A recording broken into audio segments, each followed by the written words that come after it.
Welcome back to another Generation Gap Reacts video, and in this video, what are we listening to? Righteous Brothers, and today's song is Soul and Inspiration. It was released in 1966, and it was sung by Bill and Bobby, and it's a beautiful love song. Well, I'm excited. The last two songs have been incredible, so I can't wait to hear this one. All right, let's go.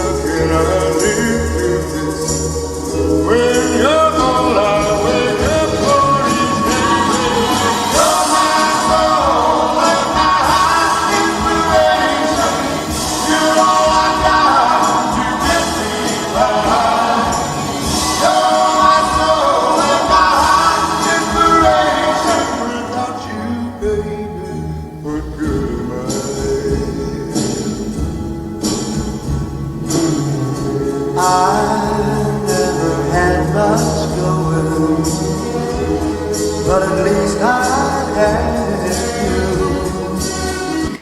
Both their voices complement each other, and they're different. Bill is very deep. Bobby is just dreamy, and they just work perfectly together. They do. How can we walk out?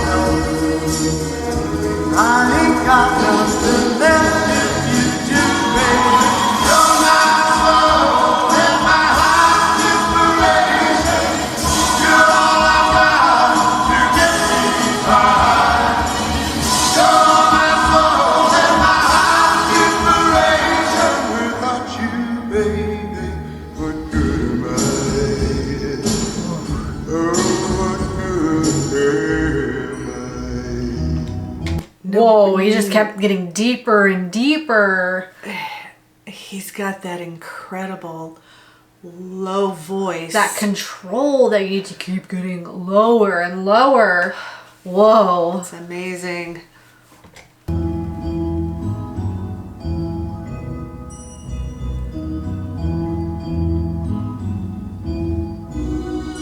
Baby, I can't make it without you. And I'm telling you, honey, you're my reason for laughing, for crying, for living, and for dying.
So that part when Bobby started singing, how many girls in the audience listening on the radio was like imagining he was saying that part to them? Oh, I'm sure. Every single girl. I am sure. Yeah.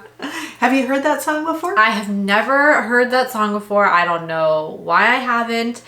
But every time Bill starts singing, I'm like, okay, he has my favorite voice. And then Bobby starts singing, I'm like, oh, I don't know now. How it's a toss-up. I mean, their voices are just so different. But like you said, they their voices just fit together so well to give all this character to the song. It's a very passionate song. It's a very passionate song. Yeah, and it's like, which part do I like better? Bobby's higher part or Bill's crazy low part? Oh my gosh. They both go the opposite range. Yeah. And they just complement each other so much. That was a beautiful song. Songs back, I feel like especially the 60s, were just so romantic and charming, and it made girls kind of like feel ooey gooey inside and wish that they were singing to them, wish that they would find a man that would, feel that way about them. But I don't think it's reality, but it's nice to, dream about it. Oh, sure. Yeah. Definitely. Yes, and one of the things I like about this time period is everyone is so dressed up and polished. Yeah. And looking so handsome and debonair. Uh-huh. I just love that. You don't really see that a whole lot. Maybe at the Oscars, but you don't really see it too often. So it's kind of nice to see once in a while. It is. Even if it's back in the 60s and it's history. Yeah, well, I mean, we've talked about in other videos that, when you would go to the clubs in the 70s, so a little bit different time period, but different decade, but men still cared about how they put themselves together. Women cared about how they put themselves together. And for me, being, a teenager and a young adult in the early 2000s, I think style started to take a little bit of a decline by that time. And that's me saying it in the most respectful way. But both ends, men and women going to clubs in my day, the attention to their clothing and their hair and stuff wasn't anything like 60s and 70s, I feel. Well, you pretty much have an idea of the 60s or the 70s, but in the 60s, I Love Lucy, Ricky Ricardo, he worked at a club. That's how it was in the 60s. And I have a beautiful photo, you've probably seen it, of Grandma and Grandpa. Grandpa was wearing a nice suit and Grandma was wearing a beautiful evening gown. And they were sitting at this beautiful table with their cocktails. Yeah, what was that? A club? I think it was some type of dinner, dancing, which that was pretty... There was a lot of that kind of thing where you go out to dinner and there's also a live band, and there's dancing afterwards. I missed out on so much because I feel maybe I'm just, going to the wrong places, but I feel I don't think I've ever been to something like that. The closest that I've ever come to that is prom at high school. Is getting dressed up and, everybody looks nice and there's dinner and there's, tables and there's dancing and stuff. But, clubs... Going out with a partner, I don't think there was anything like that.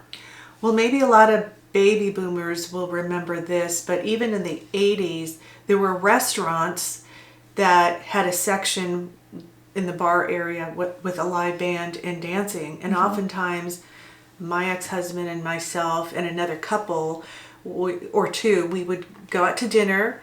And then we just walk a few steps and there's the live band and we would dance. There's dancing. So I feel gypped. I feel absolutely gypped that I was not able to experience something like that in the 60s, nice. 70s, or the 80s.